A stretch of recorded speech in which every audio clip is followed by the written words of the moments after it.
مرحبا في هذه الجلسة العلاجية بامتياز. تخلصوا من جميع الطاقات السلبية المحيطة بكم، ثم استمعوا إلى صوتي جيدا. الآن سنعد إلى 8. 1 2 3 4 5 6 7 8. الآن تنفسوا نفس عميق. تنفسوا نفس عميق 3 مرات، ثم استمعوا إلى صوتي جيدا. الآن سنذهب إلى العقل الباطن، ثم نرى أين يوجد هذا الألم. ركزوا جيدا. تخلصوا من الأصوات الخارجية.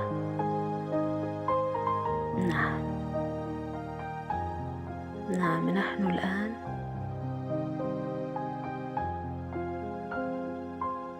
حصلنا على مكان الألم.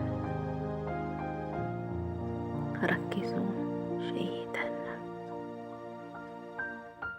الألم عبارة عن كورة صغيرة. الآن سنفتح ذلك الألم بحرص. ركزوا جيدا.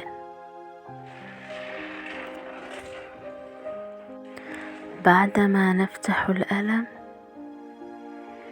سنركز جيدا. سنعود بذاكرتنا إلى أيام الطفولة، وسنستحضر الصورة المؤلمة. هل استحضرتم الصورة المؤلمة؟ الآن سنمسح تلك الصورة المؤلمة. سنمسحها الآن بأيدينا. بأيديك ستمسح تلك الصورة المؤلمة، ثم نتنفس نفس عميق 3 مرات، ثم سنغلق ذلك المكان الذي كان به الألم كما كان في الأول، ثم نرجع بخطوات ثابتة بتركيز محكم.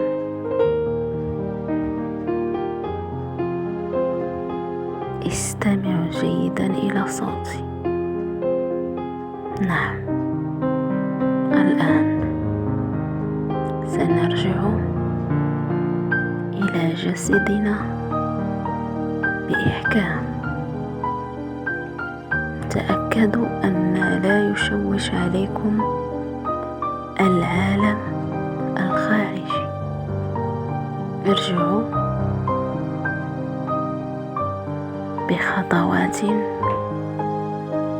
ثابتة. الآن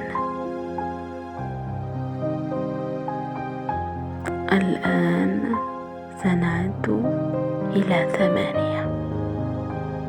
1 2 3 4 5 6 7 8. الآن افتحوا عينيكم بابتسامة جميلة.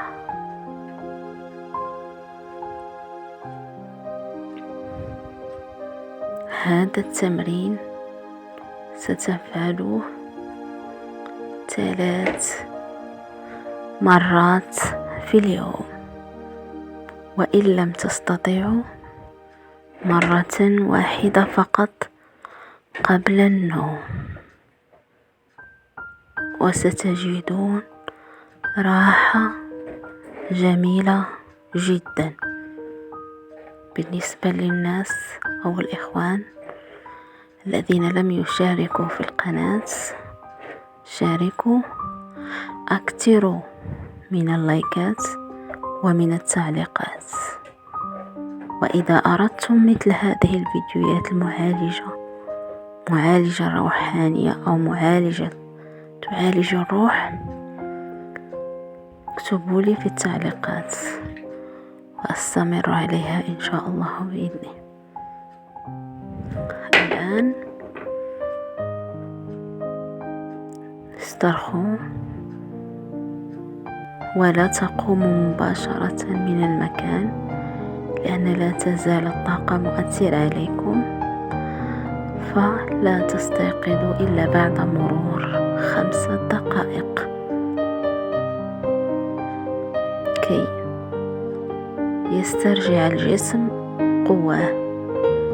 لأنكم حينما تستمعون إلى هذا الفيديو وعندما أخذكم إلى المكان الذي به الألم، أكيد ستحتاجون إلى طاقة كبيرة جدا. لذلك لا تقوموا مباشرة بعد انتهاء هذا الفيديو من مكانكم بعد الاستماع إليه. أكيد أستودعكم الله الذي لا تضيع ودائعه. استمعوا لهذا الفيديو لأنكم ستستفيدون إن شاء الله وبإذنه، وأنا سأرى إذا كان إقبال على هذا الفيديو، فإن شاء الله سأنشر لكم فيديوهات كثيرة جدا، وسأعمل معكم على هذا الجانب اللي هو الجانب الروحي. إلى اللقاء.